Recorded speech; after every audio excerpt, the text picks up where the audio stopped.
નમસ્કાર વિદ્યાર્થી મિત્રો, મારું નામ મિહિર સર છે। આજે આપણે ધોરણ 11નું ચેપ્ટર 2 જૈવિક વર્ગીકરણ આજે આપણે પૂર્ણાવતિ તરફ આગળ વધીએ તો આજે આપણે લાસ્ટ ટોપિક ભણવાના છે અને વાયરસ, વિરોઇડ્સ અને લાઇકેન્સ વિશે, જે આપણે આગળ વાત ક્યારેય કરી નથી। તો આપણે આની આગળના લેક્ચરમાં અને બધા જ લેક્ચરમાં આપણે ટોટલ 5 સૃષ્ટિનો આપણે અભ્યાસ કરેલો હતો। ઓકે, એ 5 સૃષ્ટિમાં આપણે જોયું કે એક પણ જગ્યાએ, એક પણ ઉદાહરણમાં આપણે એકેય વાર વાયરસની વાત કરેલી નથી। વાયરસ આપણે એકેય સભ્યમાં, એકેય સૃષ્ટિમાં આપણે પ્રકારમાં સમાવેશિત કરતા નથી। એનું કારણ શું? કારણ કે વાયરસ જે છે એ પૂરતો અભ્યાસ આપણે કરવો હોય તો વાયરસ જે એમાં કોષ રચના જોઈએ, પરંતુ વાયરસમાં કોષ રચના જોવા મળતી નથી। એટલે કે વાયરસ જે છે અકોષી રચના ધરાવે છે, નોન સેલ્યુલર સ્ટ્રક્ચર ધરાવે છે, જેના કારણે એનો અભ્યાસ કરી શકાતો નથી। જો આપણે એનો અભ્યાસ કરી શકીએ, આપણે જો એને કોષ રચના આપણે જાણી શકીએ તો આપણે કોઈ વર્ગ કે પ્રકારમાં આપણે આગળ જોયા 5 સૃષ્ટિમાં એમાં આપણે સમાવેશ કરી શકીએ। પરંતુ આપણે કોષ જે રચના જોવા મળતી નથી, જેના કારણે આપણે એને કોઈ પણ વર્ગમાં પ્રકારમાં સમાવેશિત કરી શકતા નથી। તો વાયરસ વિશે આપણે સામાન્ય માહિતી તમને બધાને ખબર જ છે કે વાયરસથી શું થાય। તો વાયરસ આપણે રીનોવાયરસ નામનો જે વાયરસ છે, રીનોવાયરસથી આપણને શરદી, તાવ એવું બધું પ્રેરાય છે। ઇન્ફ્લુએન્ઝા વાયરસ હોય છે કે જે આપણે અલગ અલગ રોગ પ્રેરવા માટે જવાબદાર હોય છે। પછી અલગ અલગ જે વાયરસ અલગ અલગ રોગ પ્રેરવા માટે જવાબદાર હોય છે। એ તમને સામાન્ય માહિતી વાયરસ વિશે ખબર છે કે વાયરસ એ આપણને નુકસાન કરતા છે તથા એ અલગ અલગ રીતે હવામાં હોય છે તથા એ ફેલાતો હોય છે। અને વાયરસ જે છે એનું વર્ગીકરણ શક્ય નથી, કારણ કે આગળ કીધું એમ કોષ રચના ધરાવતા નથી। હવે આપણે કોઈ વસ્તુને અડકીએ, કોઈ વસ્તુ આપણે અડી અને જો એ વાયરસગ્રસ્ત હશે, ચેપગ્રસ્ત હશે, સંક્રમણ, તો આપણે એનું સંક્રમણ લાગશે અને આપણે એનું સંક્રમણ લાગે તો આપણે પણ બીમાર કે માંદા પડી શકીએ છીએ। કારણ શું? કારણ કે વાયરસ આપણા શરીરમાં પ્રવેશ કરે છે। હવે તમને પ્રશ્ન થાય કે જે સપાટી આપણે ટચ કરી અને આપણે હાથ લીધો હતો એ સપાટી ઉપર જીવંત રહી શકે? તો કે હા, અમુક કલાકો સુધી કે અમુક મિનિટો સુધી જે વાયરસના પ્રકાર પર આધાર રાખે એ જીવંત રહી શકે। ઓકે, હવે જ્યારે જે સપાટી પર હશે ત્યારે એ નિર્જીવ હશે। સપાટી પર જ્યારે, એટલે કે આ યજમાન કોષની, યજમાન સેલની જ્યારે બહાર જે વાયરસ હશે ત્યારે એ નિષ્ક્રિય અવસ્થામાં જોવા મળશે। ત્યારે એ ફક્ત નિષ્ક્રિય પ્રોટીન તરીકે ઓળખવામાં આવે, એને ઇનર્ટ ક્રિસ્ટલાઇન પ્રોટીન તરીકે ઓળખવામાં આવે, કે એને નિષ્ક્રિય પ્રોટીન તરીકે આપણે ઓળખશું, જે સ્ફટિકમય રચના ધરાવતું હોય। ઓકે, કે જે નુકસાન ત્યારે કરવા માટે જવાબદાર નથી, પરંતુ જ્યારે યજમાનના કોષમાં પ્રવેશશે, યજમાનના કોષમાં એકવાર એ પ્રવેશ કરી ગયા, એટલે યજમાનના કોષમાં પ્રવેશ કરી પોતાનું ડીએનએમાં દાખલ કરશે અને પોતે અંદર સ્વયંજનિત થયા રાખશે અને સ્વયંજનિત થઈ યજમાનને મારી નાખશે। એટલી તાકાત વાયરસના કોષો ધરાવતા હોય છે। તો વાયરસની આપણે ટૂંકમાં માહિતી લઈએ તો વાયરસ એ શું છે?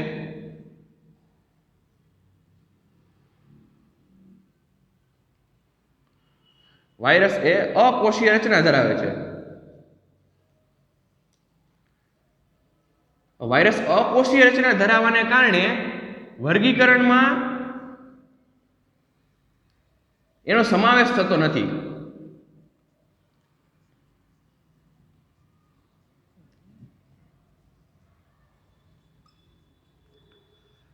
વાયરસથી ક્યાં રોગ કરી શકે? તો સામાન્ય ઉદાહરણ આપણે લખીએ તો કે શરદી, તાવ, ઇન્ફ્લુએન્ઝા। આ જે સામાન્ય રોગો છે વાયરસ દ્વારા પ્રેરાતા જોવા મળે છે। તથા આપણે આગળ જેમ વાત કરીએ એમ કે વાયરસ જે છે એ પોતે કોઈ બહાર જે હોય, જ્યારે યજમાન કોષની બહાર, ત્યારે તે નિર્જીવ તરીકે વર્તે છે। નિર્જીવ તરીકે વર્તવાને કારણે એમાં શું એવું હાજર છે? તો કે વાયરસમાં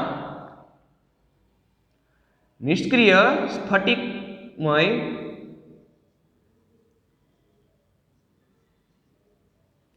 પ્રોટીનની હાજરી જોવા મળે છે, જે ઇનર્ટ ક્રિસ્ટલાઇન પ્રોટીન તરીકે ઓળખવામાં આવશે જ્યારે યજમાનની બહાર હોય ત્યારે। હવે જ્યારે યજમાનના શરીરમાં પ્રવેશ કરી જાય, યજમાનના શરીરમાં પ્રવેશ કર્યા બાદ એ સક્રિય થશે અને પોતે સ્વયંજનિત થશે।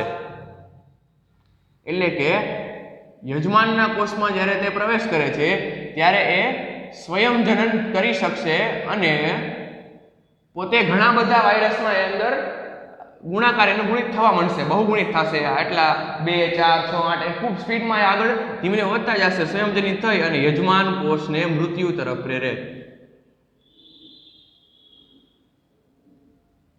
જાતે સ્વયંજનન કરી શકે વાયરસ। ઓકે, વાયરસ સ્વયંજનન કરશે, યજમાનનું મૃત્યુ પ્રેરે। આ થઈ વાયરસની આપણે બ્રીફ ઇન્ટ્રોડક્શન મેળવી લીધું કે વાયરસ આવું હોય ને આવું કરી શકે, એમાં શું હાજર હોય, એમાં કોષ દિવાલની હાજરી જોવા મળશે અને એસેલ્યુલર સ્ટ્રક્ચર છે કે જેમાં કોઈ પ્રકારની કોષ રચના જોવા મળતી નથી. તો વાયરસ વિશે આપણે અભ્યાસ કરતા જઈએ તો વાયરસનો સૌપ્રથમ અભ્યાસ કોણે કરેલો? તો વાયરસ વિશે માહિતી આપનાર જે વૈજ્ઞાનિક હતા જે પાસ્વર નામના વૈજ્ઞાનિક હતા. હવે પાસ્વર નામના વૈજ્ઞાનિકે વાયરસ વિશે શું કીધું? તો પાસ્વર નામના વૈજ્ઞાનિકે વાયરસ વિશે એવું કીધું કે વાયરસ જે છે એ વિષ ને ઝેર છે, એટલે કે વાયરસ વિષ ઝેરી દ્રવ્ય ધરાવે છે જેના કારણે કોઈ સજીવ કે કોઈ જે તે સંક્રમણમાં એને આવે છે એનું મૃત્યુ પ્રેરે છે અને એને રોગ પ્રેરવા માટે જવાબદાર બને છે. તો પાસ્વરે શું કીધું? તો કે વાયરસ જે છે વિષને ઝેર તરીકે ઓળખાવ્યા, વાયરસને પોતાને કે વિષને ઝેર તરીકે આને ઓળખો, આ બીજા બધાને નુકસાન કરે છે. આવું પાસ્વર નામના વૈજ્ઞાનિકે સૌપ્રથમ જણાવેલું. પાસ્વર પછી અમુક જે વૈજ્ઞાનિકો આવ્યા એને વાયરસનો વધારે ને વધારે પડતો અભ્યાસ કર્યો. તો પાસ્વર પછી જે વૈજ્ઞાનિક આવેલા હતા એનું નામ હતું ડીજે ઇવાનોવ્સ્કી. પાસ્વર પછી જે આ વૈજ્ઞાનિક જે આવેલા એનું નામ હતું ડીજે ઇવાનોવ્સ્કી.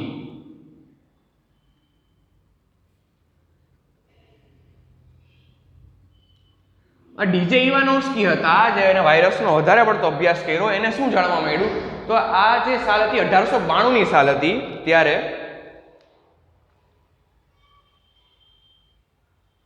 1892 ના સાલમાં એના ડીજે ઇવાનોવ્સ્કીનો અભ્યાસ કરેલો હતો.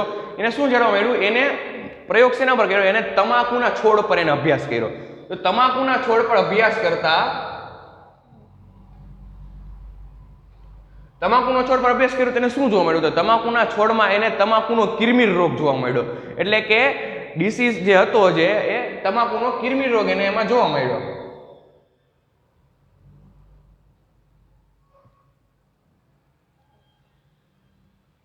એને મોઝેક ડિસીઝ ઓફ ટોબેકો તરીકે ઓળખવામાં આવે કે જે વાયરસ દ્વારા કરે છે. તો એને હવે અભ્યાસ કર્યો ત્યારે શું જાણવા મળ્યું કે આમાં જે તમાકુમાં કિરમીર રોગ થવા માટે જે જવાબદાર છે એ વાયરસ છે, એને એવું જાણવા મળ્યું ડીજે ઇવાનોવ્સ્કીને. ક્યારે? 1892 ની સાલમાં. ત્યારબાદ તરત જ ત્રીજા વૈજ્ઞાનિક આવ્યા જેનું નામ હતું MW બેઇજેરનિક. હવે MW બેઇજેરનિક હતા બરોબર, એ થોડાક વધારે હાઈટેક હતા. એને તમાકુના છોડ પર વધારે અભ્યાસ કર્યો.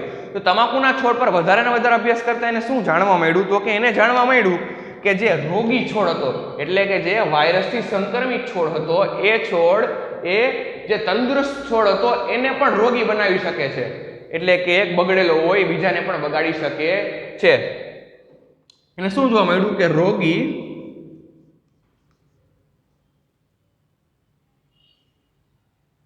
અથવા તો કહી શકાય કે વાયરસથી સંક્રમિત જે છોડ હતો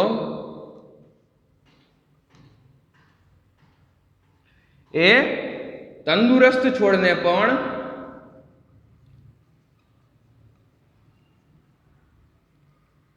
ચેપ લગાડી શકે છે, ચેપ લગાડતો હતો.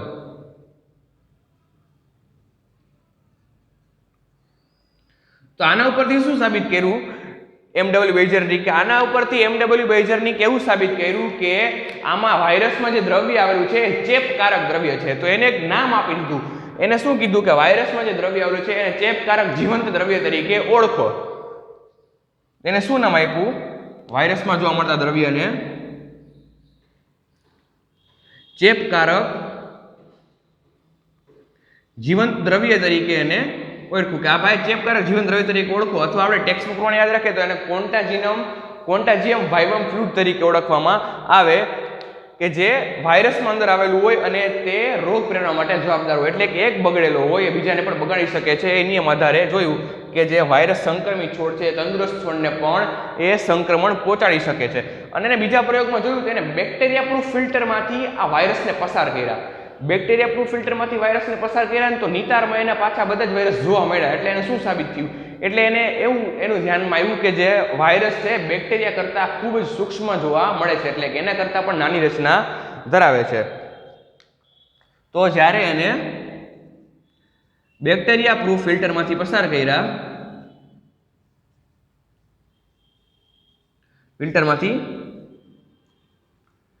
પસાર કર્યા તો જાણવા મળ્યું કે વાયરસ જે છે એ બેક્ટેરિયા કરતા નાના અથવા તો સૂક્ષ્મ છે. આવું એને જાણવા મળ્યું. કોને? એમડબલ્યુ બેઇઝરનિકને. આના પછી જે વૈજ્ઞાનિક આવ્યા, આના પછીના વૈજ્ઞાનિકે થોડોક વધારે વાયરસના અંદરનું જે શું સ્ટ્રક્ચર છે એના વિશેના વાયરસની થોડુંક વધારે માહિતી મેળવેલી. આના પછીના જે વૈજ્ઞાનિક હતા એનું નામ છે WM સ્ટેનલી.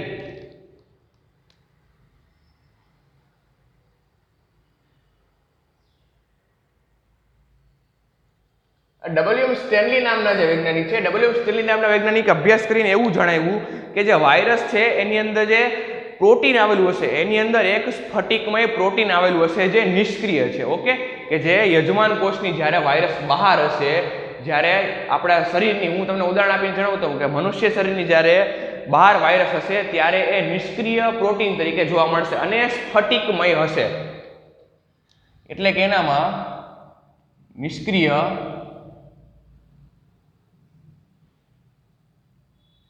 સ્ફટિકમય પ્રોટીનની હાજરી છે એવું WM સ્ટેનલી નામના વૈજ્ઞાનિકે જણાવેલું હતું. ઓકે, અને જે વાયરસની જ્યારે કોષ જે હોય, કોષની બહાર હોય વાયરસ, ત્યારે નિષ્ક્રિય હોય. એક યાદ રાખવાનું, જ્યારે એ કોઈ શરીરમાં અંદર પ્રવેશે ત્યારે જ એ પોતાનું ડીએનએ અંદર દાખલ કરી અને સંયોજન થઈને સક્રિય થતો હોય. આ પોઈન્ટ તમારે યાદ રાખવાનો છે. આ એમપી પોઈન્ટ છે કે બહાર એ નિષ્ક્રિય સ્વરૂપે જ જોવા મળશે. આ WM સ્ટેનલીએ વાત કરી દીધી કે નિષ્ક્રિય જોવા મળશે બહાર હોય ત્યારે. હવે આપણે આગળ જોઈએ તો આ જે છે વાયરસ એ સામાન્ય રીતે ઓબ્લિગેટ પેરાસાઇટ, એટલે કે આ વાયરસ જે છે એ પોતાનું જીવન ગુજારવા માટે એ બીજા સજીવ ઉપર ફરજિયાત આધાર રાખવો જ પડે. ફરજિયાત શબ્દ વાપરું છું કે ફરજિયાત આધાર રાખવો જ પડશે. કે લખી શકાય કે વાયરસ જે છે અવિકલ્પી પરોપજીવી છે.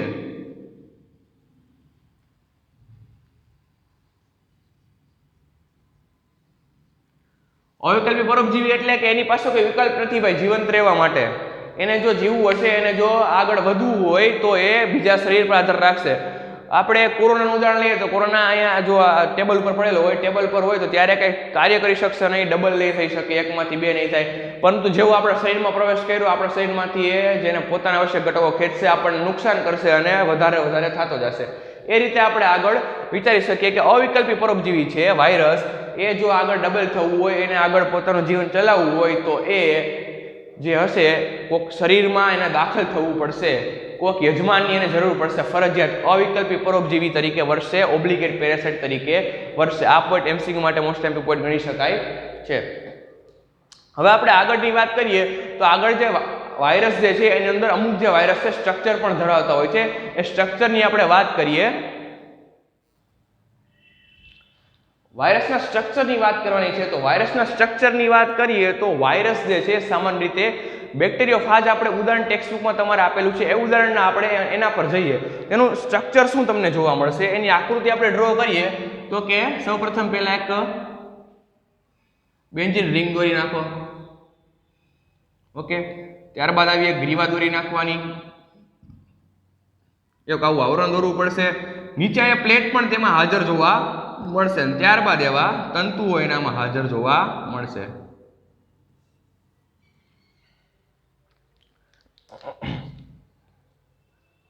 આની અંદર આને શું કહીશું આપણે તો કે આને શું કહેવામાં, આને કેપ્સિડ કહેવામાં આવે. આને આપણે કહીશું ગ્રીવા. આને આવરણ તરીકે ઓળખવામાં આવે. અને આ જે છે એ ઉચ્ચ તંતુ. અને આ જે સમગ્ર રચના તમે જોઈ રહ્યા છો એને બેક્ટેરિયોફાજ તરીકે ઓળખવામાં આવશે. બેક્ટેરિયોફાજ શું છે આપણે આગળના લેક્ચરમાં વાત કરી છે.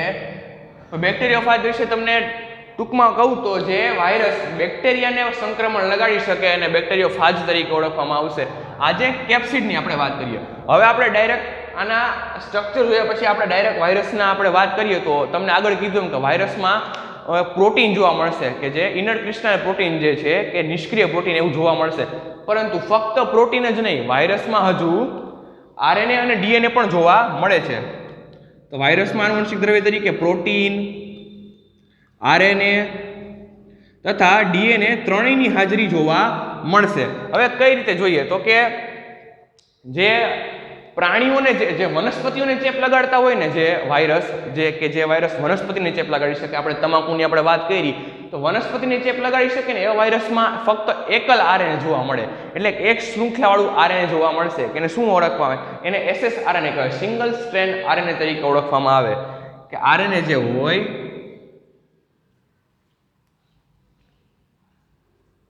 જો વનસ્પતિને ચેપ લગાડતું હોય, વનસ્પતિને ચેપ લગાડે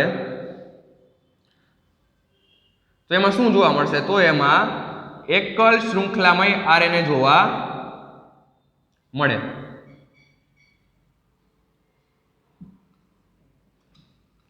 એક જ શૃંખલામાં જોવા મળશે. હવે જો આપણે પ્રાણીઓની વાત કરીએ તો પ્રાણીઓ જો હોય, જો પ્રાણીઓમાં એ ચેપકારક તરીકે વર્તતું હોય, આપણા શરીરની આપણે વાત કરીએ તો મનુષ્યમાં જો ચેપકારક તરીકે વર્તતું હોય તો એમાં શું જોવા મળશે, જો મનુષ્યમાં ચેપકારક તરીકે વર્તે તો એમાં શું જોવા મળે, તો એમાં સિંગલ સ્ટ્રેન્ડ આરએનએ પણ હોઈ શકે, ડબલ સ્ટ્રેન્ડ આરએનએ પણ હોઈ શકે, એટલે કે એકલ શૃંખલામાં વાળું આરએનએ હોઈ શકે, એક શૃંખલા જ હોય, ડબલ શૃંખલા વાળું આરએનએ પણ હોઈ શકે અને ડીએનએ પણ હોઈ શકે. જો મનુષ્યમાં આપણે જ્યારે ચેપ લગાડે ત્યારે એકલ અથવા તો બેવડી શૃંખલા વાળું આરએનએ જોવા મળે તથા ડીએનએ પણ હોઈ શકે જે પ્રાણીઓમાં ચેપ, મનુષ્યમાં ચેપ લગાડે તો. મનુષ્ય આપણે એની પ્રાણીઓ લખીએ તો કે પ્રાણીઓમાં ચેપ લગાડે તો. ઓકે, હવે આનામાં આપણે વાત કરી પ્રોટીનની પણ આપણે વાત કરી છે કે પ્રોટીન હાજર હતું, તો આમાં ન્યુક્લિક એસિડ પ્લસ પ્રોટીન જોવા મળશે. ઓકે, વાયરસમાં એમસીક્યુ માટે એમપી પોઈન્ટ છે કે વાયરસમાં ન્યુક્લિક એસિડ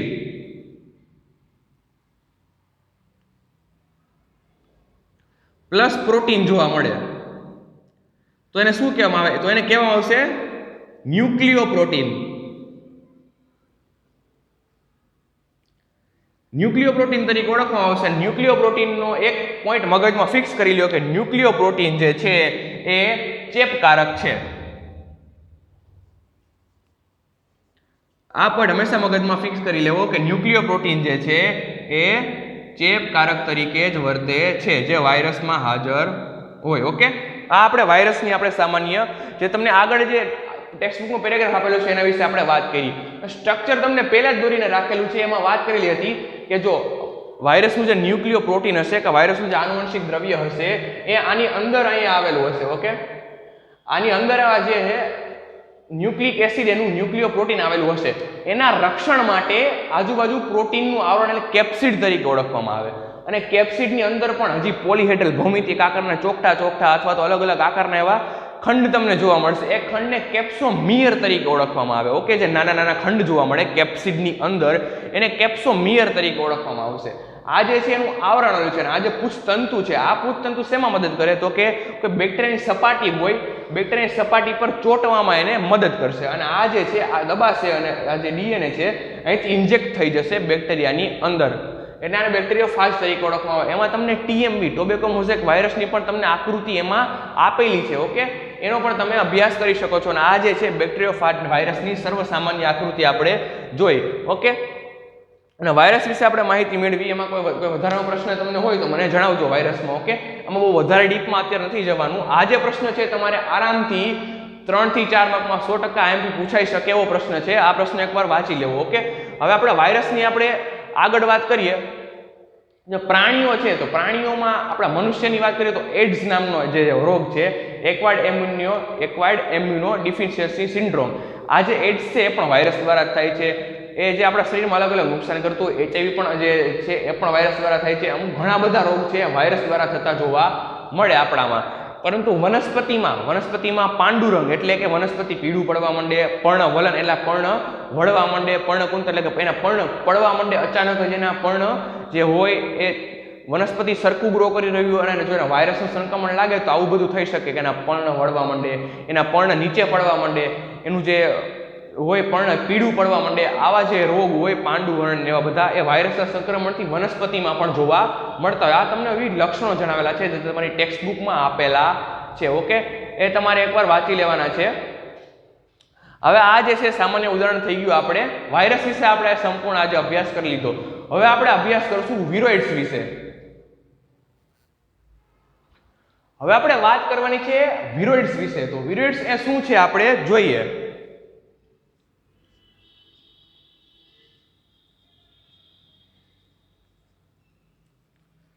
હવે વૈજ્ઞાનિકો વાયરસમાં મથતા હતા, વાયરસ વિશે અભ્યાસ કરતા હતા, વાયરસનું સ્ટ્રક્ચર જાણવામાં મથતા હતા. એમાં એક નવું સ્ટ્રક્ચર એ લોકોને ધ્યાનમાં આવ્યું કે જે વિરોઇડ્સ છે. વિરોઇડ્સ એ જે છે સામાન્ય હતા. કેવા તો કે એ વાયરસ કરતા પણ નાના હતા. બેક્ટેરિયા તમે અત્યારે નરી આંખે કોઈ પણ વસ્તુ જોઈ શકતા નથી, એ વાયરસ જે છે આપણે નરી આંખે જોઈ શકતા નથી, અને એના કરતાં પણ નાનું સ્ટ્રક્ચર વૈજ્ઞાનિકોના ધ્યાનમાં આવ્યું કે જેને વિરોઇડ્સ તરીકે ઓળખવામાં આવ્યા. કે આ જે છે એ વાયરસ કરતા પણ નાના હતા.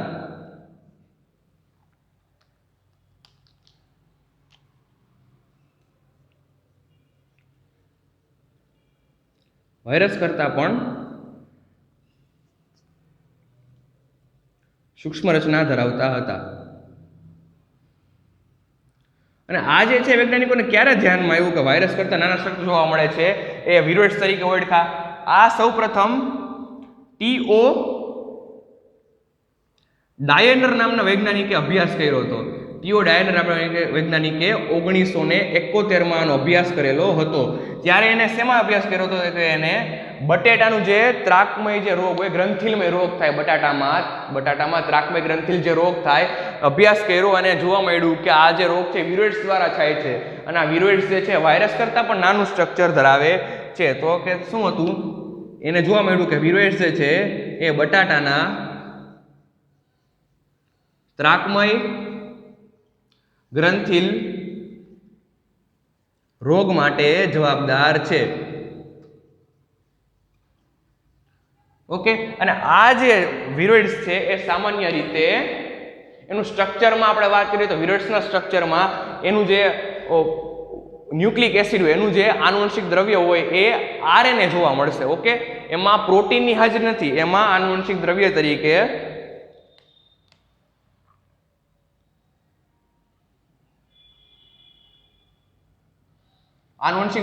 તેમાં જોવા મળશે આરએનએ ની હાજરી જોવા મળશે 100%. અને આ જે આરએનએ હશે, આ આરએનએ નો અણુભાર જે હોય, જે કોઈ અણુ હોય તો એનો અણુભાર જોવા મળે. તો આ જે આરએનએ છે એનો અણુભાર જે છે એ વાયરસ કરતા ઓછો જોવા મળશે. વાયરસ કરતા સૂક્ષ્મ હોવાથી એનામાં આરએનએ જે આવેલું છે એનો જે અણુભાર હોય વાયરસ કરતા પણ ઓછો અણુભાર જોવા મળશે. શેમાં? વિરોઇડ્સમાં. અને વિરોઇડ્સના સ્ટ્રક્ચરમાં જે કેપ્સિડ હોય, વાયરસના જે સ્ટ્રક્ચરમાં આપણે જોયું તો કેપ્સિડ આવેલું હોય જે આનુવંશિક રક્ષણ કરશે, એવું વિરોઇડ્સમાં કેપ્સિડ કે પ્રોટીનનું જે આવરણ હોય એનો અભાવ જોવા મળશે. એવું કાંઈ એમાં હાજર આવેલું નથી ભાઈ. વિરોઇડ્સ શબ્દ સાચું ને એવું સાદું જે સ્ટ્રક્ચર ધરાવે છે, એમાં કોઈ વધારે પ્રકારનું જટિલમય રચના જોવા મળતી નથી કે ભાઈ એમાં કેપ્સિડની પણ હાજરી નથી, એમાં આવરણમાં કોઈ આવેલું નથી, એમાં જે ફક્ત એક જ આનુવંશિક દ્રવ્ય જે છે આરએનએ જોવા મળશે. વાયરસમાં પણ જો આપણે વાત થઈ હતી કે વાયરસમાં આરએનએ, ડીએનએ અને પ્રોટીન જોવા મળે, પરંતુ ક્યારે આરએનએ ડીએનએ સાથે જોવા ન મળે વાયરસમાં. ઓકે, એના જેવું જ છે કે આમાં ફક્ત આરએનએ જોવા મળશે. વાયરસ કરતાં પણ સૂક્ષ્મ રચના ટી.ઓ. ડાયનરે આપેલું. આ વિરોઇડ્સ વિશે માહિતી થઈ ગઈ. આ 2 માર્કમાં પ્રશ્ન મસ્ત ખૂબ સરળ છે અને પૂછાઈ શકે એવો પ્રશ્ન પણ ગણાવી શકાય. હવે આપણે ચેપ્ટરનો લાસ્ટ ટોપિક જે છે એને આપણે કહીશું લાઇકેન્સ. લાઇકેન્સ વિશે આપણે આગળ ક્યાંય વાત કરી નથી. લાઇકેન્સની આપણે વાત કરીએ તો લાઇકેન્સ શું છે? તો લાઇકેન્સ જે છે એ લીલ અને ફૂગ વચ્ચેનો સહવાસ છે. એટલે કે લીલ અને ફૂગ બે સાથે પોતાનું જીવન ગુજાર કરશે, એટલે કે સહજીવી સહવાસ કરશે. તો લખી શકાય લીલ પ્લસ ફૂગ બરાબર લાઇકેન્સ. ઓકે, આ તમને શોર્ટમાં યાદ રહી જાય એના માટે કે લીલ અને ફૂગ વચ્ચેનો સહજીવી સહવાસનો સંબંધ છે. હવે આ જે લીલ ને ફૂગ જે હોય ઓકે એ સાથે રહેતા હોય તો નામ આપ્યું હશે તો નામ આપવામાં લીલના જે લાઇકેન્સની અંદર લાઇકેન્સમાં લીલના જે ઘટકો જોવા મળે ને લાઇકેન્સના બે સહવાસ છે ઓકે કે લીલ ને ફૂગ સાથે રહે છે એટલે એને લાઇકેન્સ કહેવાય. તો જે લીલના જે ઘટકો છે લાઇકેન્સમાં એને શું કહેવામાં આવે તો કે એને કહેવામાં આવશે ફાઇટોબાયોન્ટ.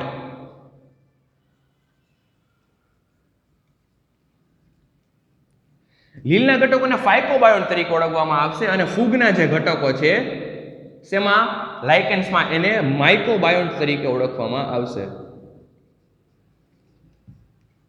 ઓકે આ આપણે સહજીવ સહવાસમાં એના નામની વાત કરી કે લીલના ઘટકો અને ફૂગના ઘટકો. હવે જો સહજીવી સહવાસમાં સાથે રહેતા હોય તો અલગ અલગ કાર્ય પણ કરતા હશે તો કાર્ય કરવામાં શું જણાવી શકાય તો લીલ જે છે ફૂગ હોય લાઇકેન્સમાં લીલ અને ફૂગ સાથે રહેશે એમાં આપણે એનો અભ્યાસ કરીએ તો સંબંધની વાત કરીએ તો લીલ જે છે એ સામાન્ય રીતે કંઈક કાર્ય કરતું હશે અને ફૂગ પણ છે સામાન્ય રીતે કંઈક કાર્ય કરતું હશે તો જ બંને સાથે રહી શકે. તો સાથે રહેવાનું કારણ શું હોય તો કે લીલ જે છે એ ફૂગને ખોરાક તૈયાર કરીને આપશે. તો શું લખવાનું અહીંયા સાઈડમાં ઉપર ટેકવું છું કે લીલ ફૂગ માટે ખોરાક તૈયાર કરશે.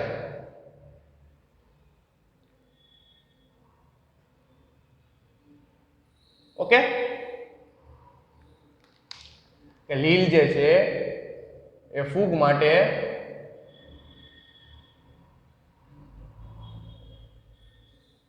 ખોરાક તૈયાર કરીને આપશે.